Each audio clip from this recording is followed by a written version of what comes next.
Let's mic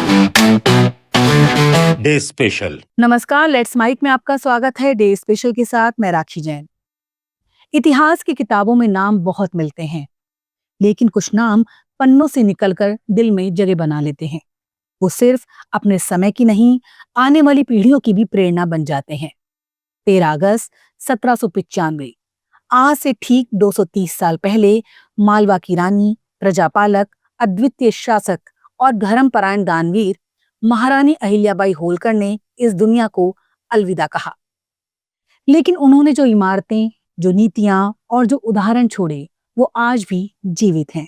Ahilyabai का जन्म 31 मई 1725 को महाराष्ट्र के अहमदनगर जिले के चौंडी गांव में हुआ। वो एक सामान्य पाटी परिवार की पुत्री थी।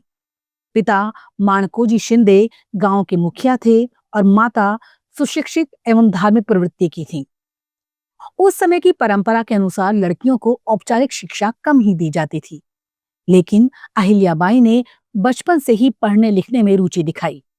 वो संस्कृत और मराठी पढ़ती, भक्ति गीतों में डूबी रहती और मंदिरों में घंटों पूजा करती। 1741 में मात्र 8 वर्ष की उम्र में उनका विवाह मालवा के होलकर वंश के युवराज खांडेराव होलकर से हुआ। इस विवाह ने एक सामान्य गांव की लड़की को भविष्य की महारानी बनने की राह पर ला खड़ा किया। इंदौर आने के बाद भी अहिल्याबाई ने अपनी सादगी नहीं छोड़ी।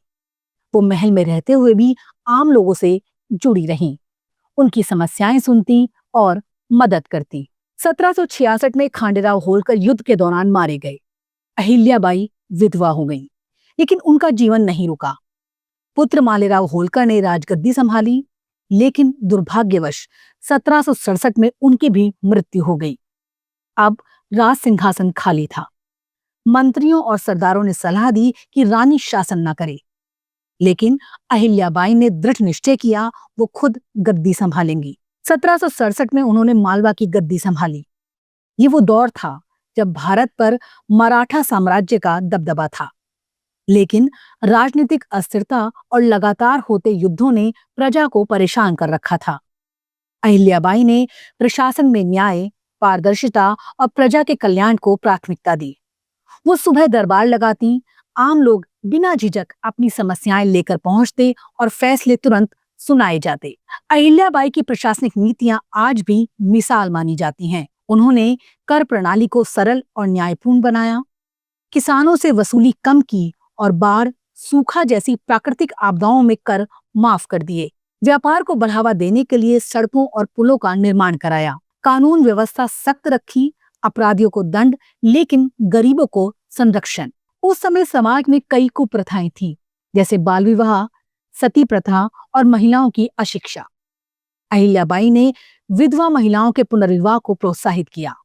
उन्होंने शिक्षा को बढ़ावा दिया, मंदिरों और धर्मशालाओं के साथ साथ स्कूल भी खुलवाए। उनके शासन में महिलाओं को सुरक्षा और सम्मान मिला। अहिल्याबाई का नाम भारत के धार्मिक और स्थापत्य इतिहास में स्वर्ण अक्षरों में लिखा है। उन्होंने पूरे भारत में मंदिर, घाट, कुएं, बावड़ियां और धर्मशालाएं बनवाई। सबसे प्रसिद्ध है काशी विश्वनाथ मंदिर का जीर्णोद्धार। इसके अलावा उज्जैन, सोमनाथ, द्वारका, बद्रीनाथ, रामेश्वरम, गया, हरिद्वार, लगभग हर प्रमुख तीर्थ स्थल पर उन्होंने निर्माण कार्य कराए। उनका मानना था धर्म और संस्कृति को संरक्षित करना राजा का कर्तव्य है। अहिल्याबाई ने इंदौर को सुव्यवस्थित शहर में बदल दिया। चौड़ी सड़कें, बाजार, अनाज मंडियां बनवाई, नागरिकों के लिए पानी की व्यवस्था की, गरीबों के लिए आश्रय गृह बनाए। आज भी इंदौर की पहचान में अहिल्याबाई की छाप स्पष्ट दिखती है। हालांकि वो शांति की पक्षधर थी, लेकिन जरूरत पड़ने पर युद्ध का नेतृत्व भी करती।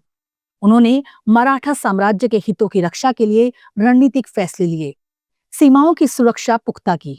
इतिहासकार कहते हैं उनके शासन में मालवा प्रदेश स्थिर, सुरक्षित और समृद्ध रहा। अहिल्याबाई अपने प्रजातंत्र को मेरा परिवार कहती थी। दरबार में आने वाला हर व्यक्ति उनसे सीधे बात कर सकता था। वो वेश बदलकर रात को शहर और गांवों का दौरा करती ताकि सच्चाई जान सकें। 1795 में 70 वर्ष की उम्र में उन्होंने शांति से अंतिम सांस ली। 13 अगस्त को इंदौर ने अपनी जननी को खो दिया। उनका अंतिम संस्कार भी सादगी से हुआ, जैसा वो चाहती थी। अहिल्याबाई का नाम भारत की सबसे आदर्श शासकों में गिना जाता है। भारत सरकार ने उनके सम्मान में डाक टिकट जारी किया। इंदौर का हवाई अड्डा देवी अहिल्याबाई होलकर अंतर्राष्ट्रीय हवाई अड्डा कहलाता है। उनके बनाए घाट और मंदिर आज भी लाखों श्रद्धालुओं को आकर्षित करते हैं। महारानी अहिल्याबाई होलकर ने साबित किया कि शक्ति, करुणा और बुद्धिमत्ता का संगम ही सच्चे नेतृत्व की पहचान है। उनके शासन में प्रजा को न्याय, सुरक्षा और सम्मान मिला, और यही एक आदर्श राज्य की पहचान है। 13 अगस्त का ये दिन सिर्फ एक निधन की तिथि नहीं, बल्कि याद दिलाने का दिन है कि नेतृत्व का असली अर्थ सत्ता नहीं, सेवा है। अहिल्याबाई होलकर एक नाम जो समय की सीमाओं से परे है। आप सुन रहे थे लेट्स माइक की विशेष प्रस्तुति। इस पर आपकी राय का रहेगा इंतजार। लेट्स माइक के कमेंट बॉक्स में जरूर बताइएगा। चैनल को लाइक और सब्सक्राइब जरूर करिए और जुड़े रहिए लेट्स माइक के साथ।